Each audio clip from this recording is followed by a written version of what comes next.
कराची का पढ़ा लिखा नौजवान जो है वो एक वक्त में अफ़गानिस्तान जाकर अलकायदा के कैंप में ट्रेनिंग ले रहा था। हमें ऐसा लगा कि ये कोई मूवी का एक स्क्रिप्ट है जिसके ऊपर वो अमल कर रहे थे और इस तरीके से उसको ऑपरेट कर रहे थे। जितनी स्पीड से काम कर रहे थे तो हमने शुरू में कहा था कि ये ग्रुप बहुत जल्दी अपने अंजाम को पहुंचने वाला है, क्योंकि इन्होंने तो दिन रात शुरू कर दिया था काम। बॉलीवुड फिल्म गब्बर को कोई नहीं भूल सकता। अक्षय कुमार की ये फिल्म साल 2015 में रिलीज हुई थी, जिसमें पढ़ा लिखा हीरो करप्ट निजाम के खिलाफ खड़ा होता है। करप्ट पुलिस एहलकार करप्ट सियासतदानों के खिलाफ हथियार उठाता है और इन्हें खुद सजा देता है। और इस फिल्म की कहानी को हकीकत का रूप दिया कराची के कुछ नौजवानों ने जनवरी साल 2017 में। और इस हकीकी कहानी का आगाज होता है स्कीम 33 के एक चाय के होटल पर बैठे दोस्तों की महफिल में, जहां एक ग्रुप तश्कील दिया गया और फिर इस ग्रुप ने दहशतगर्दी की वो तारीख रकम की जिस पर उस वक्त के आर्मी चीफ को भी बयान देना पड़ गया। बात होगी अंसारुल शरिया पाकिस्तान की।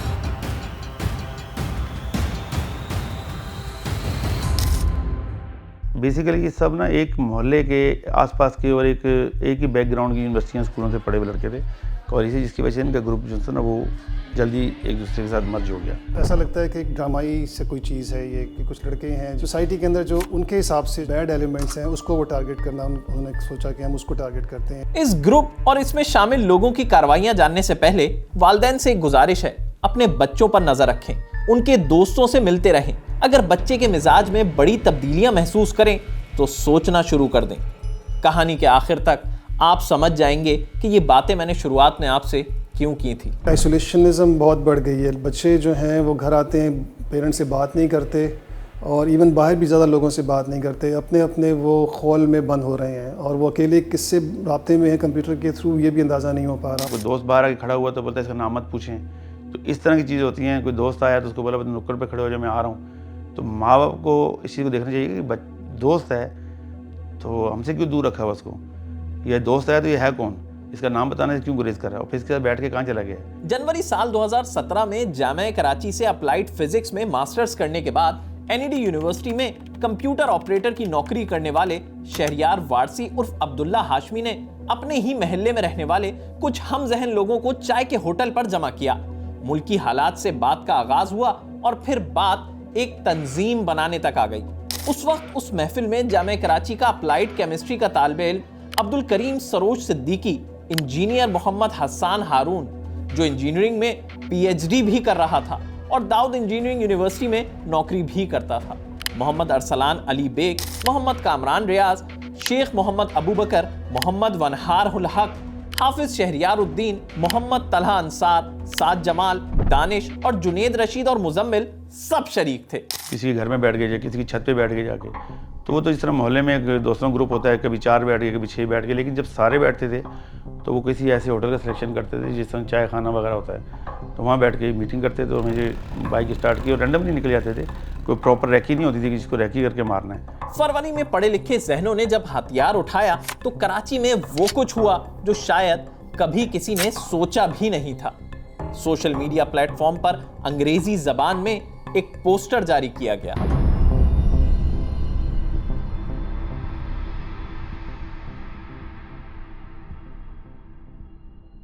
उस वक्त तो इसे संजीदा नहीं लिया जा रहा था। शुरू में जब वो तारुफ आया था कभी हम ये हैं, हमने ये तंजीम बना दी है, हम उसामा बिन लादेन और अयमन अल जवाहिरी के जो है वो पैरोकार हैं, हम वो मेंटोर हैं हमारे, इस तरह का। और बड़ा इंग्लिश में बड़ा एक यूँ समझ लीजिए कि एक ऐसा पम्फलेट था वो जो बताता था कि पीछे जो लोग हैं वो पढ़े लिखे और आला तालीम याफ्ता नौजवान हैं। एक नई चीज़ थी पाकिस्तानी सोसाइटी के लिए, स्पेशली कराची के जो आप उसमें देखें डायनामिक्स के अंदर, तो एक इंग्लिश के अंदर एक स्टेटमेंट आना, तो ये तो वो जमातें जो इंटरनेशनली एक लेवल पे फोरम पे कर रही थी, तो ऐसा लग रहा था कि शायद अपने आप को वो उस लेवल पे प्रेजेंट करना चाहते थे। और फिर शुरू हुआ खूनी खेल। ग्रुप ने हमलों का आगाज किया 21 फरवरी साल 2017 से गुलिस्तान जौहर में एक पुलिस एहलकार को कत्ल करके। फिर मुकम्मल रैकी के साथ 5 अप्रैल को नर्सरी ब्रिज के करीब बड़ी कार्रवाई की गई और रिटायर्ड कर्नल जियाउल्लाह नागी को कत्ल किया गया। सब पढ़े लिखे थे तो सिस्टम भी जदीद इस्तेमाल किया गया। ना सिर्फ खुफिया कैमरों के जरिए रैकी की वीडियो बनाई जाती रही, बल्कि कत्ल के वक्त उसे भी रिकॉर्ड किया गया और फिर सोशल मीडिया के जरिए कानून नाफिज करने वाले इदारों तक वो वीडियोस पहुंचाई गई। एक कर्नल साहब थे जिनका इंस्टीट्यूट था यहाँ बलोच कॉलोनी में, जो अमूमन रिक्रूटमेंट के लिए लोगों को भर्ती करते थे। उनको टारगेट किया उन्होंने, उनको शहीद किया। ये पूरी टीम का ही तरीकाकार था कि फ़ोन इस्तेमाल नहीं करते थे। उनको पता था फ़ोन के ज़रिए हम कहीं ना कहीं ट्रैप हो जाएंगे। तो वालिदैन नहीं बताते हैं कि जी जो उन्होंने डेट से मैं बताई कि फ़लाँ तारीख को इसका मोबाइल घर पे था, तो मैंने पूछा था कि भाई फ़ोन क्यों रख के गए, तो उसने कहा मोहल्ले में ही था।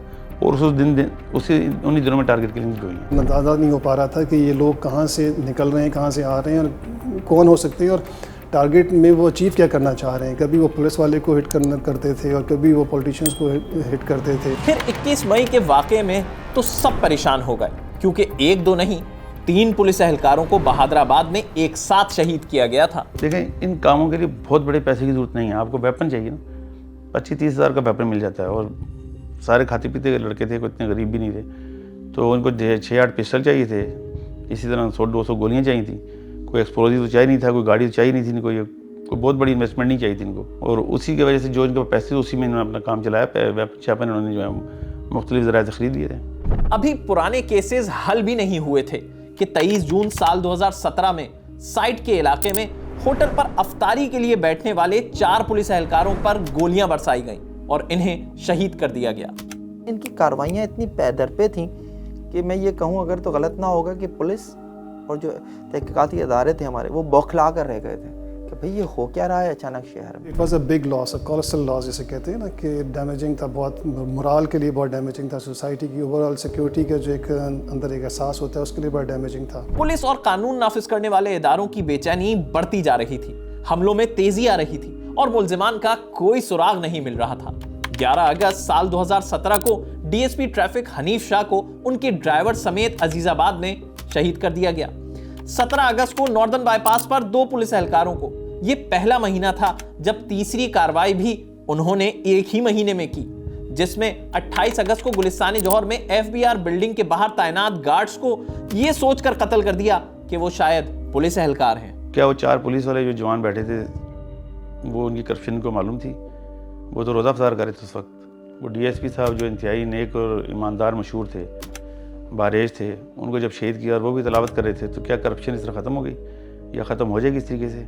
ये सिर्फ इनके अपने जहनों के फतूर और इंतशार है, जिसकी बुनियाद पर ये काम करते हैं। और ये एक अपने लिए एक रीज़न पैदा करते हैं कि हम जो करने जा रहे हैं उसका क्या मकसद है। लेकिन हर कहानी का एक अंजाम होता है। 2 सितंबर को इस ग्रुप ने इतना मुख्तलिफ हमला प्लान किया कि बाद में तफ्तीशकार भी हैरान रह गए। ईद का दिन था, बफर जोन में सब लोग ईद की नमाज पढ़ने के लिए ईदगाह जा रहे थे। एमक्यूएम के रहनुमा ख्वाजा इजहारुल हसन भी घर से बाहर ही आए थे कि अचानक उन पर गोलियां चली। पुलिस की फायरिंग से एक हमलावर भी मारा गया। मुल्जिमान वहां एक पर्चा फेंक कर फरार हुए थे। ये वाक़या हो गया इजहार साहब का, उसमें ब्रेक थ्रू हो गया जब वो एक लड़का मारा गया जो कि एनडी से, सर सैयद से उसने इंजीनियरिंग की थी, एनडी से उसने मास्टर्स किया था और दाऊद यूनिवर्सिटी में वो जॉब कर रहा था। तो उसके बाद फिर पूरा ग्रुप जो है वो अनअर्थ हो गया। और जब इन्होंने इजहार साहब पे हमला किया है तो इनकी बड़ी साजिश थी। उन्होंने वहाँ एक ऐसा ख़त फेंका था कि जिससे इस पूरे वाक़े को टिल्ट कर दिया जाए किसी और जानिब। वाक़े से कुछ दिन पहले राउंडवार साहब और ख्वाजा इजहारुल हसन साहब के दरमियान डायलॉग का एक्सचेंज भी चल रहा था और उनको पकड़ने के लिए भी वो गए थे और ये चीज़ मीडिया पे भी आ रही थी। तो उन्होंने उसको एक्सप्लॉइट करने की कोशिश की और उसमें यही इंप्रेशन देने की कोशिश की कि जो पुलिस ही है गालिबन, जो या राउंडवार का नाम लिया गया उसके अंदर, कि ये उन्होंने इनको हिट किया या इनको टारगेट किया है। और उसकी डिटेल में तो आम आदमी तो नहीं चाहता, लेकिन मीडिया पे जब ये न्यूज़ फ्लैश होती तो बहुत डैमेजिंग होती। पुलिस ने मारे गए मुल्जिम की शनाख्त शुरू की तो वो गुलजार हिजरी स्कीम 33 के रिहायशी हस्सान हारून की थी। इंजीनियर मोहम्मद हस्सान हारून, जो इंजीनियरिंग में पीएचडी भी कर रहा था। हमला आवर वो भी इतना पढ़ा लिखा। पुलिस मुल्जिम के घर पहुंची, उसके मोबाइल फोन, लैपटॉप को तहवील में लिया तो पूरे ग्रुप का पता चल गया। स्कीम 33 गुलजार हिजरी की ही हाउसिंग सोसाइटी में इस ग्रुप के एक अहम मुल्जिम अब्दुल करीम उर्फ सरोज सिद्दीकी की गिरफ्तारी के लिए छापा मारा तो उसने पुलिस पर फायरिंग कर दी। लेकिन सरोज था ना, जिससे अब उस पर रेड हुई तो उसने फिर इनकाउंटर किया और एक हमारा जवान शहीद किया। फिर वो पुलिस का असला भी लेके निकल गया वहाँ से और वो फिर यहाँ से कायदाबाद गया, कराची से कोयटा शिफ्ट किया, वहाँ से अफगानिस्तान चला गया। ये और मुजम्मिल दोनों, हालांकि ज़ख्मी था सरोज। तो ये पूरी यानी एक कथा है, लेकिन है विस्फोट अफगानिस्तान में। फिर कानून नाफिज करने वाले इदारों और सीटीडी को इत्तला मिली कि इसी ग्रुप के 8 मुल्जिमान बल्दिया टाउन यूसुफ गोड के घर में मौजूद हैं। छापा मारा गया और 8 के 8 पढ़े लिखे दहशतगर्द मारे गए। 4 फरार भी हुए। ग्रुप की कार्रवाइयां तो खत्म हो गई। लेकिन इस सब में हैरान कुन एक और बात थी जो बाद में अफसरान को पता लगी कि तमाम लोग अलकायदा के कैंप्स में अफ़गानिस्तान जाकर तरबियत हासिल कर चुके थे। यानी कराची का पढ़ा लिखा नौजवान जो है वो एक वक्त में अफ़गानिस्तान जाकर अलकायदा के कैंप्स में ट्रेनिंग ले रहा था। ये एक ऐसी चौंका देने वाली बात थी। अच्छा, ऐसा नहीं है कि माजी में नहीं हुआ था, लेकिन 2002 और 2017 में 15 साल का फ़र्क था। इस दौरान जो है वो यही था कि शायद चीज़ें कंट्रोल हो गई हैं, लेकिन कंट्रोल नहीं हुई थी। मुख्तलिफ कलदन तंजीमों में रह चुके हैं लोग। तो एक अब्दुल्ला बलोच नाम का लड़का, इसका असल नाम नज़ीर है, वो है कोयटा का। एक मलिक मुमताज़, ये कराची गए। तो इन्होंने अफ़गानिस्तान में ये प्लानिंग की थी बैठ के। तो उन्होंने इनको ये ग्रुप बना के दिया कि जी आप लोग इस नाम से ये काम शुरू करें। तो अब्दुल्ला बलोच जो है वो सहूलतकारी करता था, टीम बनाता था, पैसे देता था। मारे गए दहशतगर्दों की फैमिली से अफसरान की जब मुलाकात हुई तो वो इन सब चीज़ों से अनजान थे। मस्तान की मैं बात ज़्यादा करूँगा। फैमिली बड़ी शरीफ फैमिली थी। उसके वालिद साहब से मुलाकात हुई, उसकी सिस्टर से मुलाकात हुई, उसकी वालदा से हमारी मुलाकात हुई। अच्छे पढ़े लिखे लोग थे। तो 2017 से पहले वो थोड़ा सा चेंज होना शुरू हुआ। वो कहते जी मुफ्ती साहब हैं, मुफ्ती साहब हैं। तो घर वाले पूछते कौन है मुफ्ती साहब? तो उनको ये नहीं बताता था। उसने फैमिली से भी ना थोड़ा उलझना शुरू कर दी थी। चिड़चिड़ापन आ गया था। घर वाले पूछते थे तो गुस्सा करता था। अमूमन ये क्या करते हैं, टीवी बंद करा देते हैं, पहले निशानी। फिर आता है कि अपनी जो कज़न वगैरह लड़कियाँ होती हैं उनसे ज़्यादा सलाम दुआ नहीं करते कि जी नामहरम है।